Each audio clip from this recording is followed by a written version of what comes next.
Welcome to Board Game Empire. We're going to be showing you a brief overview and review of High Stakes expansion for The Hunger.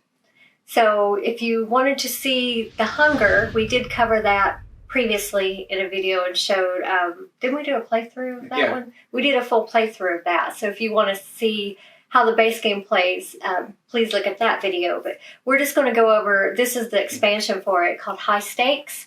So what this adds, the game plays exactly, almost pretty much exactly as normal in the base game.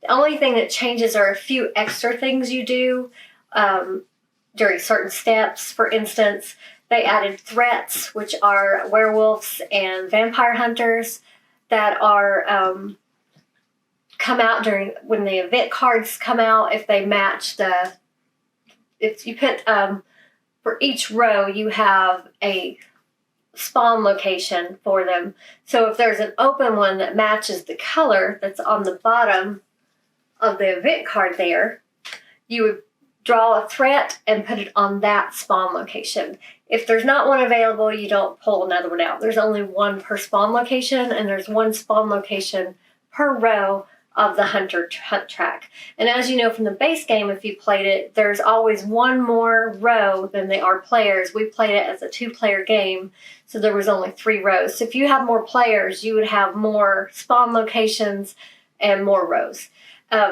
So that is an addition. The event cards are an addition. Instead of using the moon for your turn tracker, you use these event cards, and the very last one is the 15th turn. So starting on round 2, you would be turning these over, and you do what it says. It affects everyone. For instance, this one is all vampires must discard 1 card, then draw 1 card. And they're all different. Some of them, after you refill the hunt track, add 1 hunt card on every empty space. So it affects different aspects of the game. It's just a nice little fun addition that's easy. It's not hard to add in. You just have to remember to do that at the end of each round. There's also a game event card that there's only 1 per game. There's a small stack of them that comes with this expansion. You choose, or you just randomly draw 1. This will affect the entire game. In this one, we had 1 less play turn, so we only had 14 rounds. So we had to either advance the moon token one space and discard the next event card. You can use the moon token if you want to keep up with your rounds. We just use the event cards because it does the same thing, but you're welcome. If you're used to using the moon token, you can use that as well. And then each player draws 1 extra card on their first turn. That was our event that affected our game. Another thing that's added are the vampires can now, they have, not all of them, but they have attack. So the little under this, as you know, if you play the base game, this is your speed. Well, the little red circle underneath is the attack the vampires have. You can use these to attack the threats, attack each other, or you can use them not to move, but you can use them to increase your hunt. So the highest hunt you need is 3. So you could possibly, if you need more added to your speed to be able to hunt, that's a benefit. Or sometimes if you're able to hunt twice, sometimes there's a bonus token or things that may allow you to hunt again. Normally you can only hunt once each turn. Maybe that will give you the additional 1 or 2 that you need to hunt again, because usually you run out of that speed unless you get lucky and you get some high ones that come out, or you get where you get to draw a lot of cards. There's also the wound cards. Each player starts with 8 wound cards on top of this card. When you get a threat come into your play area, because if you buy a card if you take a card from the hunt track in that row, you will actually have to put that threat and all cards it's digested underneath it in your play area. And like this one, for instance, has 5 health. So I need to attack that 5 up with 5 hits. And you just put the little hearts on it each time you attack it. that's what you would use these for. Usually it will take you several turns to defeat that threat. And it's an ongoing thing. They don't go away at the end of each turn. You just keep hitting it every turn if you can until it's defeated. Then you will get these 4 points or whatever points are in the upper right corner. Sometimes there's a bonus. This one you get a bonus token as well. So you would score that. Put anything that humans that is digested in your digest pile, so it's a benefit at the end of the game. And you keep track of all the threats that you defeated, because there are events and things that give you points for that. There's some in there that were added. It did add some extra missions that factor in the threats and things. You won't want to have more than one threat if possible. Anthony had 2 at one time, and it's pretty hard to manage that, because every time you have to reshuffle your deck, which in early game is pretty often, you also have to add, which I did not mention, when you put them in your threat area, this here is how much its attack is. You have to draw 2 of your wound cards off the top of this pile, because that's 2. Put them in your discard pile. So they will now show up in your hand occasionally. And then each time you do it initially when you put the threat in your play area, and then you do it again every time you reshuffle your deck, you have to add 2 more wounds. Or 2 more for this one. They're different ones. Some are 3, they're different numbers. When you get to this card, when you put all 8 wound cards in your deck, then you have to start removing points for each wound card you don't have that you've received. You have to start going backwards in points. So they are ways to heal and get rid of those heal wounds, which are nice. When these come out, they allow you to draw a card. But also, if you hunt at least one human that turn, you get to heal. You basically get to heal all the wound cards that are in your play area at that time. I got really lucky at one time, and I got 4 of them come out all at once. Obviously didn't shuffle that well. And it allows you to draw cards, so that gave me the speed and things I needed to be able to get a human out of the hunt track. So I was able to heal all of them and get them out of my deck. So there are opportunities, and there's bonus tokens that they've added. They also added new bonus tokens, new missions that also affect your healing status. So it did add quite a bit of extra things in the game without changing the basic mechanics of the game. So, because that's one thing that I don't care for in expansions. If they totally change the game where it's not even the same game, sometimes that, to me, hinders the game. Because usually, if you really like a game, and we really like the base game, you want something that just adds to it, not something that changes it altogether. So I will warn you, though, the base game itself I remember it wasn't complex, but it took a little time for us to get it all down, because there's different little rules based on where you are, plains, forest, or mountains. Just remembering those little things. And that is my one beef with this game. There's no player aid, so you do flip through the book a lot sometimes to remember that stuff, because I'm not the best at remembering all those little nuances. So like in the plains, I think you get +2 for each human, because you get points when you hunt a human that's on the human card, plus you get bonus points based on where you are on the map. Little things like that. It's just remembering that. Also in this one, I mentioned you can attack each other. The reason you would want to do that is because it makes them have to discard however many you attack them with. So if you attack them with 2, they have to discard 2 cards. And if they've got a threat in their play area, that's going to cause them to have to shuffle sooner. So they will have to add some wounds to their deck. That's why you would want to attack others. You can still push them forward or backwards, but the attacking is an additional thing that just adds a little bit of take that in this game, that if you like that, take that.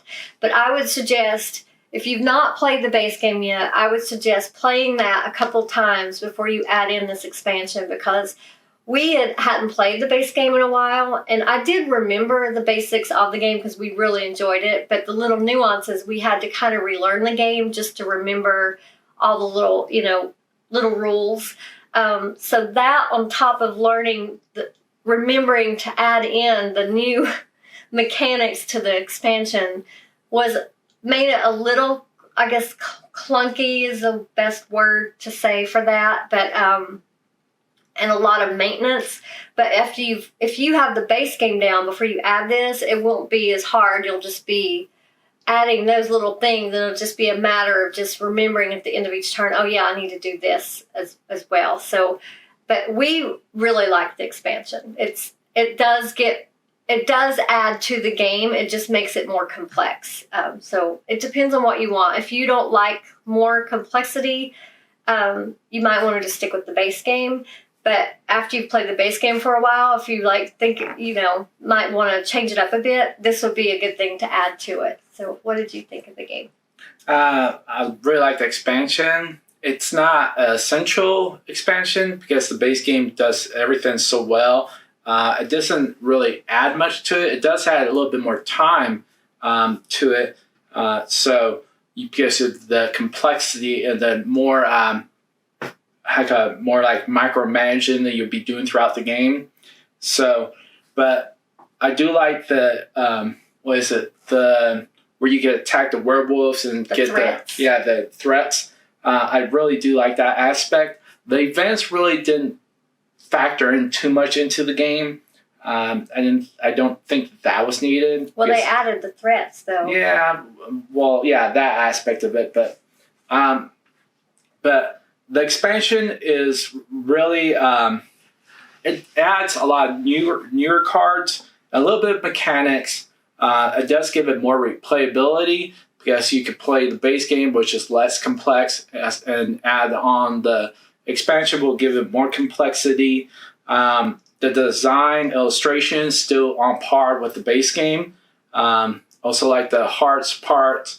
But overall, I do think the expansion is good, but I don't think it's something that's needed. So I'm just giving it 8 out of 10 because it does add extra cards and doesn't make it overly complex compared to a lot of other expansion, other games. So great expansion, but I just think that they could have added more and just accept the events or something else, or added player aid, which would have made it flow a little bit smoother because you are implementing new mechanics.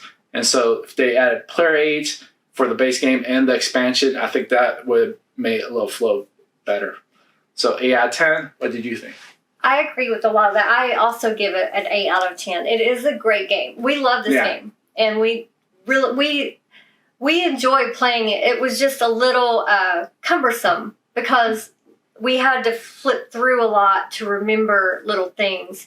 But it was, like I said, though, once you play it once, the next game you would be fine. We just unfortunately have, with our lifestyle and the board game channel, we don't have that. We don't have that time to replay games we love over and over. But this is definitely one we're keeping. We're keeping this in our collection with the base game. Definitely a keeper.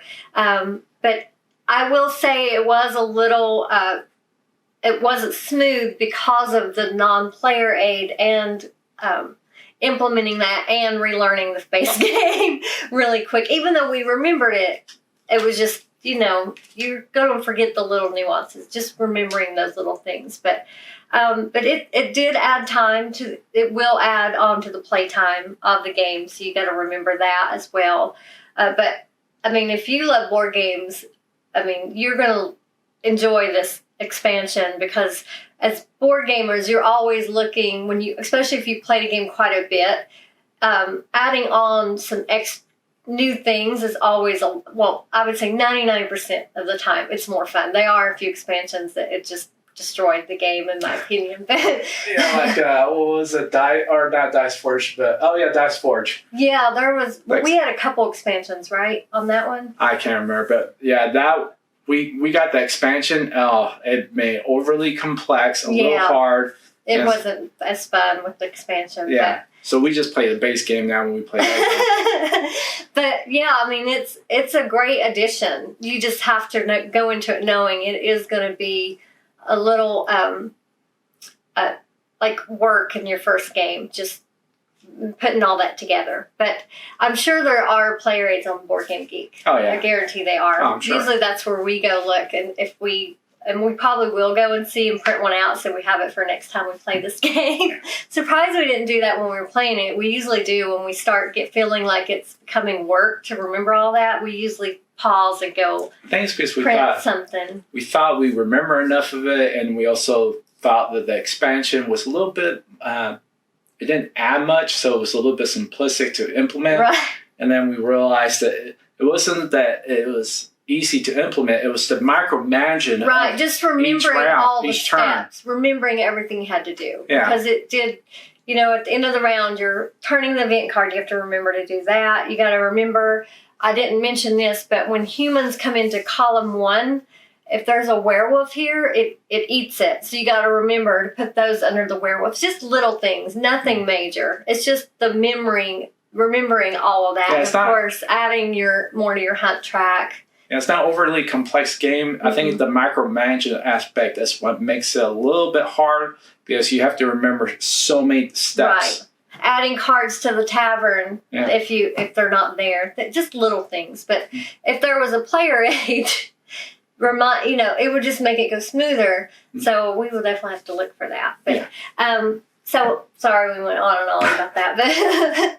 But this is a great game, base game we love. Once you've got that under your belt, you might want to look at getting the high stakes expansion or getting them at the same time if it's a game that you're going to love. Hopefully this video helped you to decide whether it's something you want to add to your collection. We are keeping it in our collection. This will be something we play again. Quinn's never played this game, so we're going to have to get him on a good day when he's in the mood and have him play this game. But these compete with video games, so we have a hard time getting him away from his video games. And the longer games are harder for us to get him to play. Yeah, he always asks how long's the play time, because that's 90 minutes from his video games. So we'll have to coax him or run out the battery. So so he has no choice. He'll be bored. But thank you for watching. Hopefully this video helped you to make that decision. Please give us a like. Feel free to leave a comment if you're not already. We hope you'll subscribe to our channel. Thanks again, and we look forward to seeing you next time.